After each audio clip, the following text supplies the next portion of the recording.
Welcome to the Third Realm Integration Podcast, where our unconscious minds meet and the transformation begins. I am your host, Maegan Kenny. Let's get started.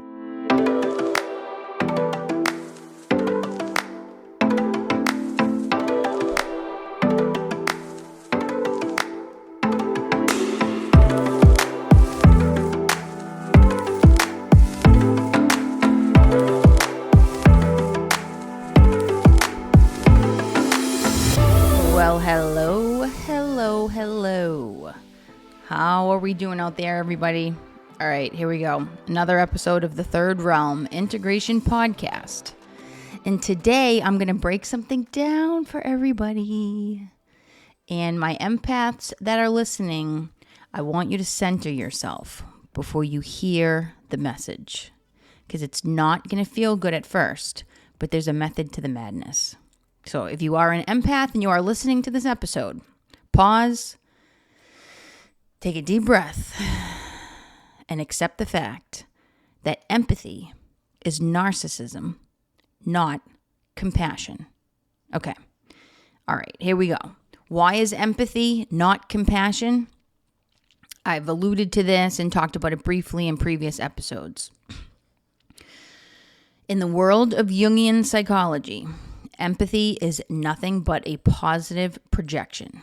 Now, it's a positive one, so it definitely carries a lighter vibration than some of the darker projections that the human psyche will thrash and throw out onto the world and the people in it.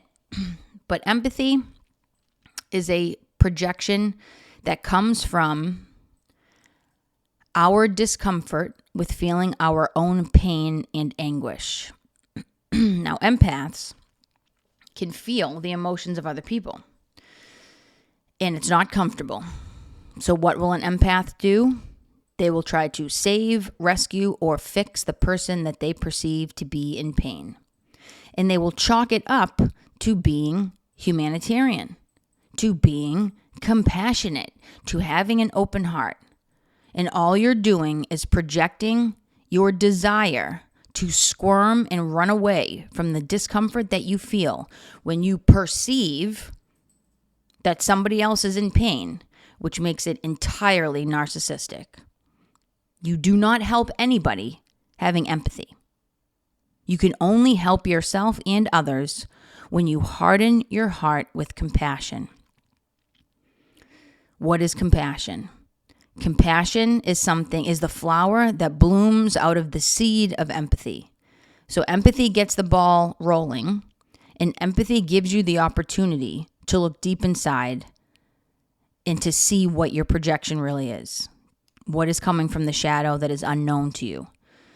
Because it's very easy to think because you have empathy, you're this great, amazing, open-hearted, compassionate, noble person. In part, that is true. So I want to be mindful of this. I'm building a course right now to help heal the empath. I am an empath myself, but I would not be an effective PhD researcher, and I would not have gotten to the point that I'm at in my healing journey if I didn't have a healthy level of self-criticism. So, through my own self-criticism of analyzing my own wounds, and how they show up in my desire to help others, which is really just a desire to truly eradicate the pain and suffering that lives within me. I am challenged and tasked with the adventure of getting really clear about my own projections, especially those that emanate from the shadow. So, I shared this with you because I have a great affinity for the experience of empathy. I have great respect for people who are true empaths. And I just want to say this because the term empath has become sort of quite a kind of like pop culture-y kind of term. A lot of people that think they're empaths probably really aren't. I don't know. If you're an empath, maybe you really are. But I think sometimes people are just highly sensitive, maybe highly sensitive people, and they can't tolerate a lot of stimulation. That's not the same as being an empath. That's a highly sensitive person. Now, an empath is oftentimes also a highly sensitive person, but a highly sensitive person is not necessarily an empath.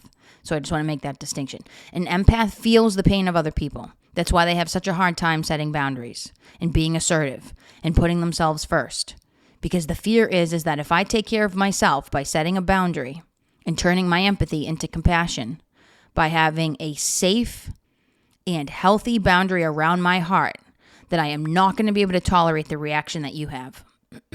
So therefore, I'm now putting myself in your shoes to a detrimental extent. Excuse me, my throat's a little dry today. Maybe there's something going on there with me speaking the truth that I'm speaking right now, and I'm clearing out some of the blocks in my own throat chakra here because the power of choice comes from the throat, and the empaths struggle significantly with that. A lot of empaths will have thyroid issues. I had a thyroid cyst, a huge cyst on my throat when I was 14, and didn't even know, and that's how oblivious I was to the fact that I had a power of choice blockage in my throat. I didn't even notice it. The person that I was dating at the time saw me drink out of a water bottle and tipped my head back and was like, dude, what's up with that ball on your throat? Like, it's off to the side and it's going up and down as you drink. You might want to get that checked out. And it didn't end up being cancerous, but it was big and it didn't have to get removed. And some of the thyroid tissue around it also had to get removed with it. So if you struggle with sore throat, having to clear your throat, you might want to think about, where am I blocked in my power of choice? What is my voice? How am I using my voice? And so what an empath will do is a disempowered empath will fall into patterns of codependency because they will start taking responsibility for the reactions of other people when they assert themselves and command respect, which is the opposite of demanding respect. So when you harden your heart with compassion, you're coming into that place of detachment from other people's pain, which is where you get your clarity. Otherwise, you are spinning as one human being that has everybody else's state of consciousness in your mind. And that's a busy, loud, noisy place to be.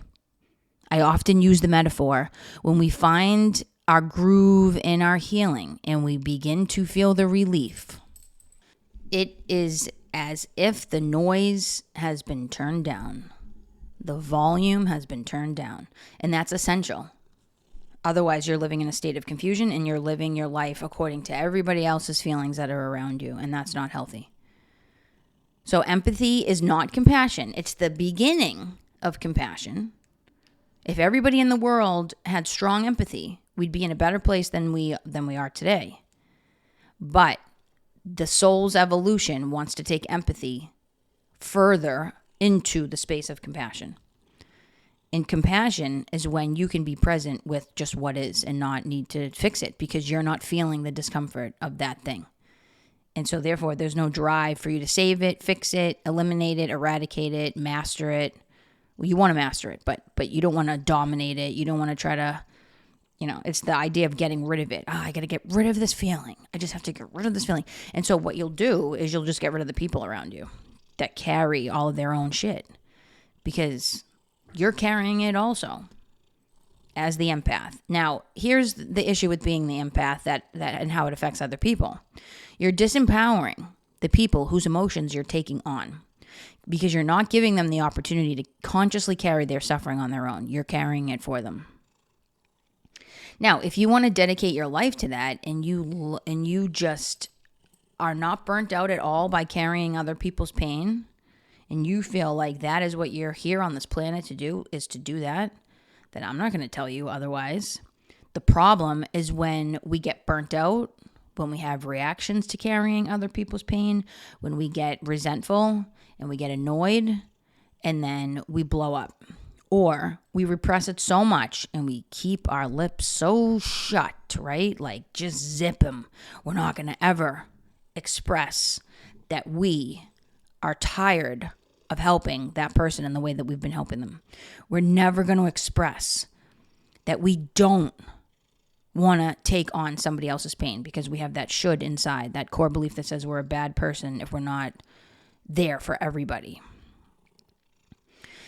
the problem is when you have that reaction. So when you burn out, that's when you know that that's probably not your path in life, to hold everybody else's suffering. Because if you don't have a reaction to it, then this doesn't apply to you.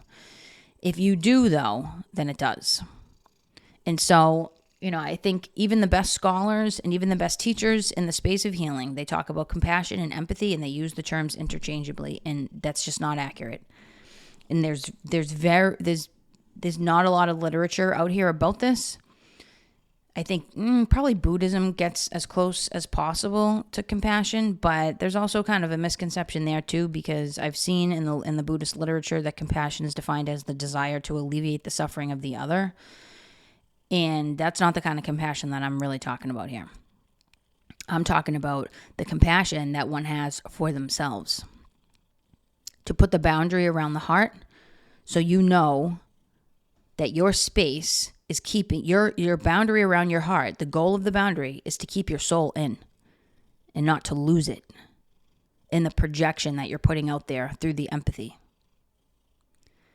So, in order to reclaim your power as an empath, you have to learn how to transmute the empathy into compassion. If you're having a reaction to being the empath, you're drained, you're tired, you're exhausted, you're frustrated, you're resentful. And so this is a big piece. And I don't mean to be harsh on my empaths. The reason why I'm having this conversation with the airwaves, and hopefully people are listening, is because empaths are probably one of the biggest gifts that this planet has right now. And if we don't take 100% responsibility for the gift that we've been given as the empath, we are wasting the gift. So the potential here and the magnitude and what is on the line here is huge. And I don't want to see that go to waste. I want people that have this gift to be able to transform it and use it for the greater good. Otherwise, you're going to have to come back here for many more lifetimes to figure it out. And I'm here to tell you, you can figure it out now. So I have a great investment in seeing the healing of this collective take place. And in my opinion, it's the empaths that are going to make it happen. So I'm here to be the coach, to come in and say, shape up or ship out. The task is now. Put your feet to the fire and do the work, because you've been given and you have requested and you have chosen, your soul has chosen a big responsibility here. And so you will not be fulfilling your sacred contract in doing the work that your soul signed up to come here to do if you do not learn how to turn empathy into compassion. And I just want to be really transparent about this.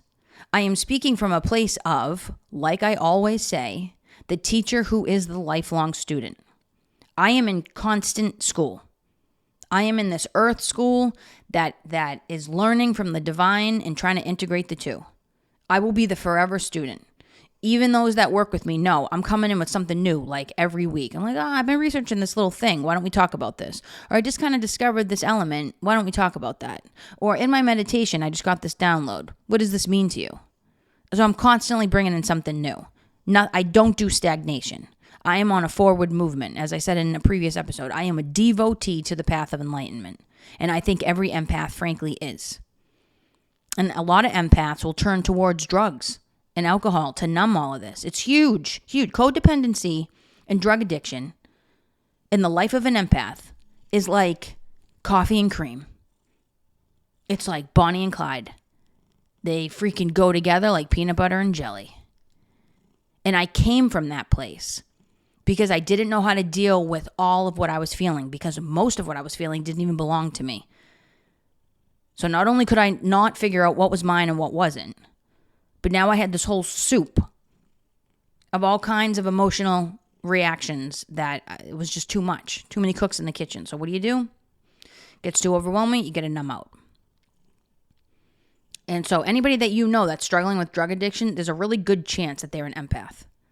And there's probably a really good chance that you see lots of flares of narcissism in them also. And the two go hand in hand. It's also the reason why empaths will draw in the malignant and destructive narcissists. Not just because we have an open heart and we're kind and we're willing to sacrifice ourselves for you.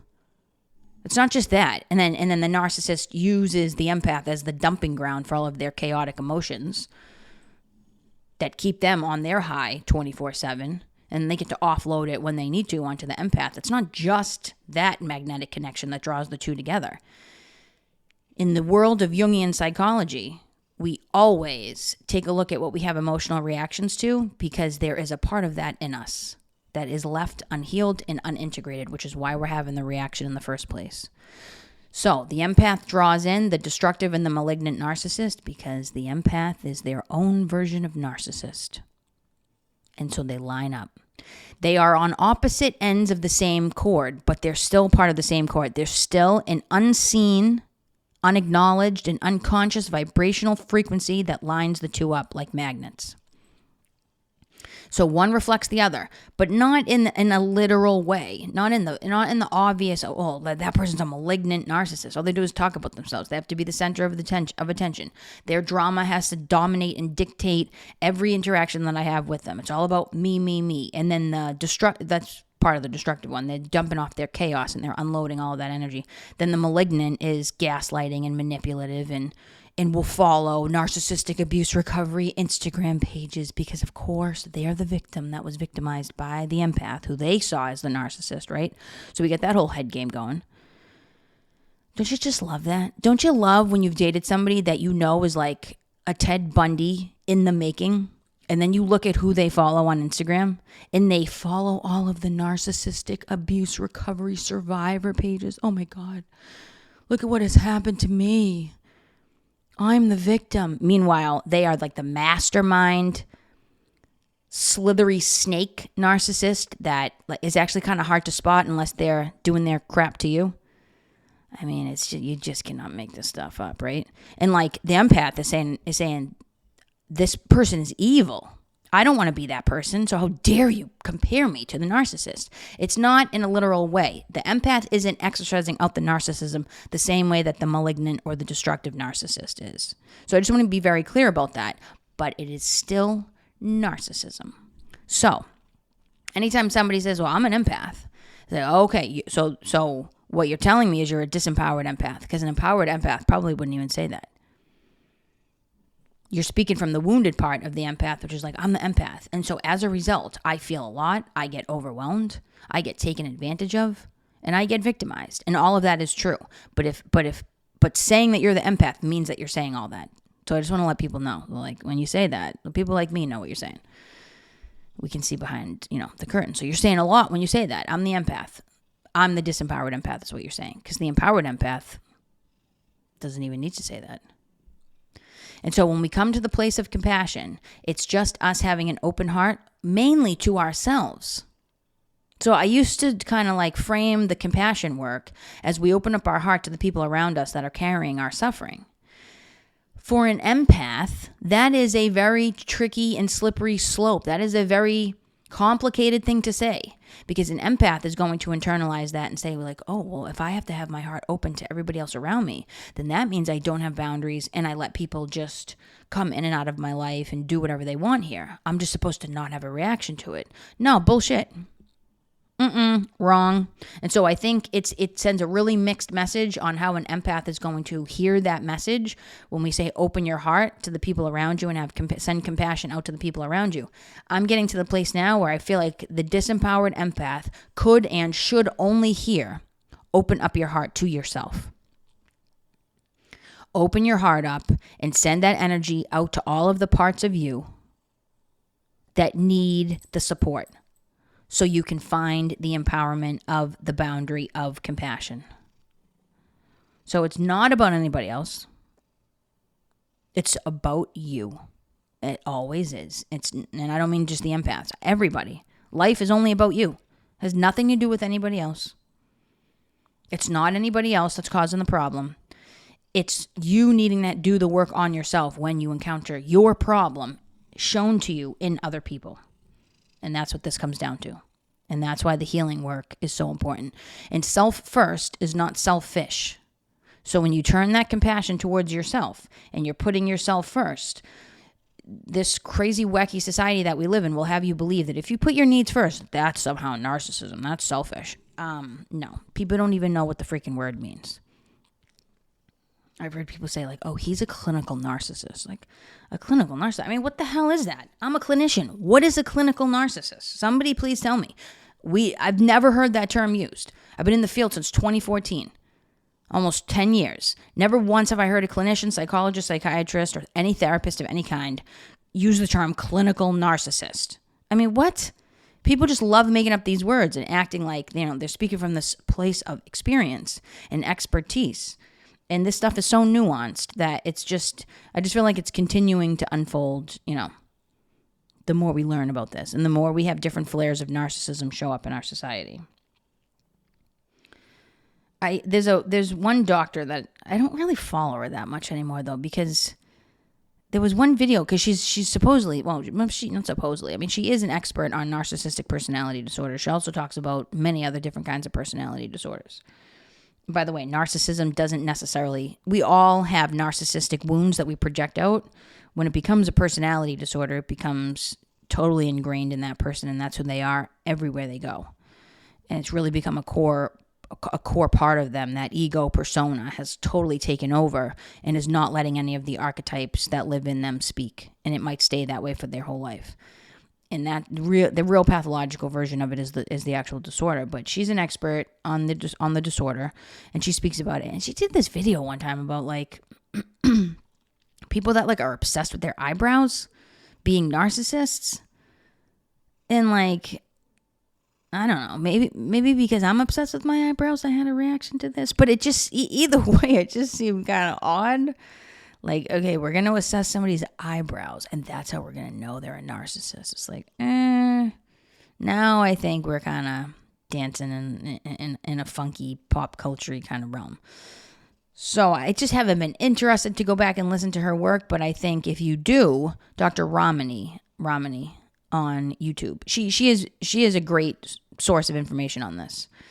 And I think anytime you watch some of the like the codependency life coaches or people that specialize in narcissistic abuse recovery, they're saying some amazing stuff, and they hit the nail right on the head. So you don't need a psychologist, you don't need a psychiatrist, you don't need a licensed therapist to tell you the ins and outs of what this is. The life coaches that specialize in this area really know their stuff, because they are really speaking from lifelong experience, a lot of them. So I just want to break that down, because it's going to be the primary way that an empath is going to turn from a disempowered empath to an empowered empath, is to let go of this idea of empathy and really work to transmute that into compassion, where you can be present with people who are suffering, not take it on, have a clear psychic and energetic boundary that their shit is their shit and yours is yours, and that the only way that you can help yourself and anybody else around you is to have the boundary in which your soul stays in and doesn't jump out into other people.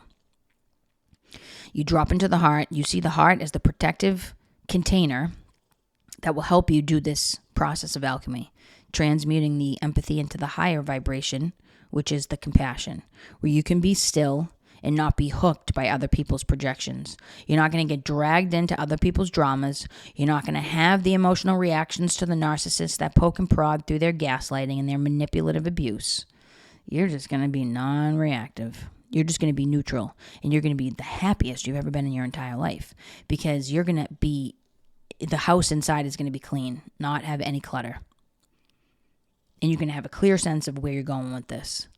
And so I'm developing a course right now that blends astrology, chironic astrology, and your chironic asteroid placement in your natal chart with the tool of dropping into the heart and establishing the compassion for the self, moving out of the space of empathy.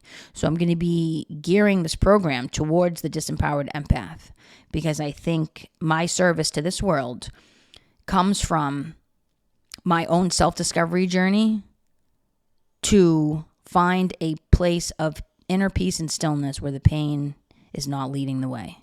And as an empath, I have not chosen that path consciously. I mean, my soul chose to come here and do this work. But I didn't choose to be an empath. I didn't choose to go to school to be a therapist. Like I said in a previous episode, I didn't even know I was in school to be a therapist until I was in my second year of the program.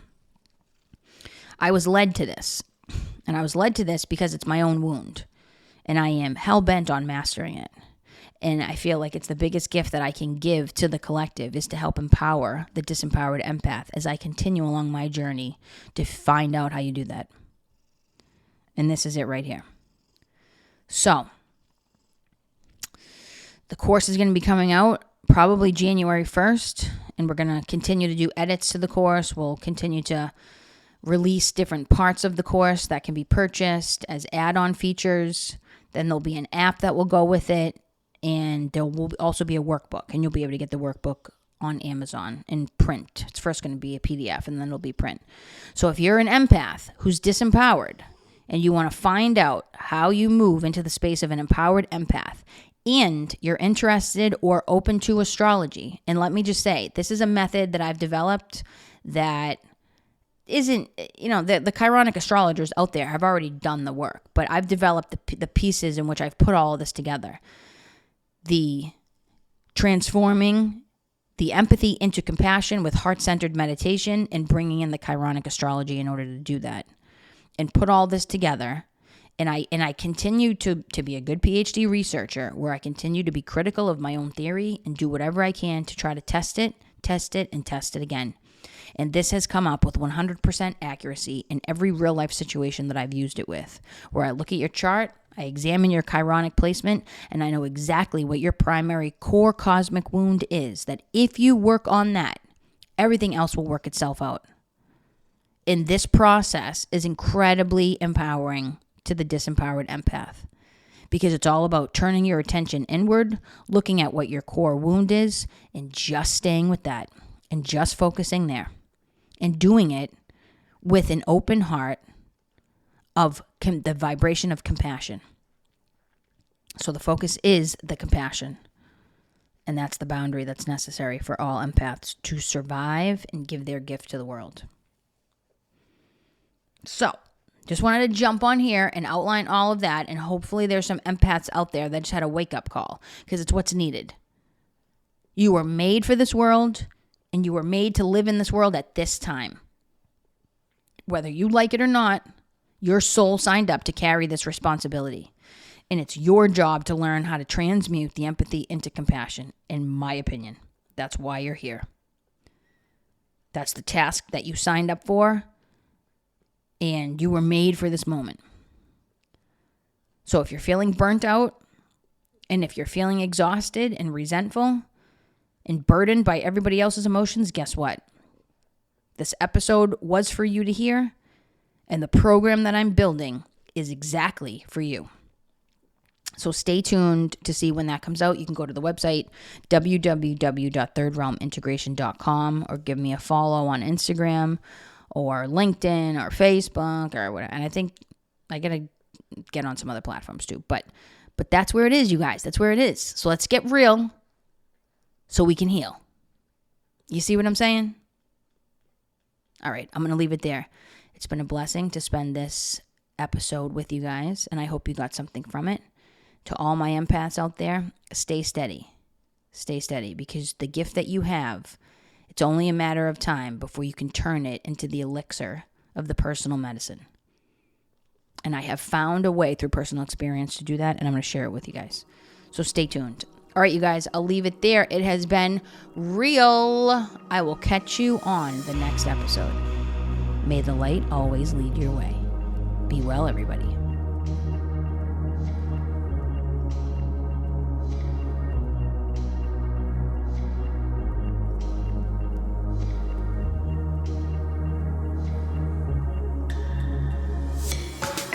The Third Realm Integration Podcast and related content is intended to provide information and/or entertainment only, and is not a substitute for mental health or medical advice, diagnosis, or treatment. Do not delay mental health or medical consultation or substitute a mental health or medical professional's opinion because of what you heard on this show. Seek the advice of your physician or another qualified health provider with any questions you may have regarding a mental health or medical condition. The host of this podcast does not provide emergency support for mental health or medical issues. For questions or concerns, visit your local emergency room or contact your doctor.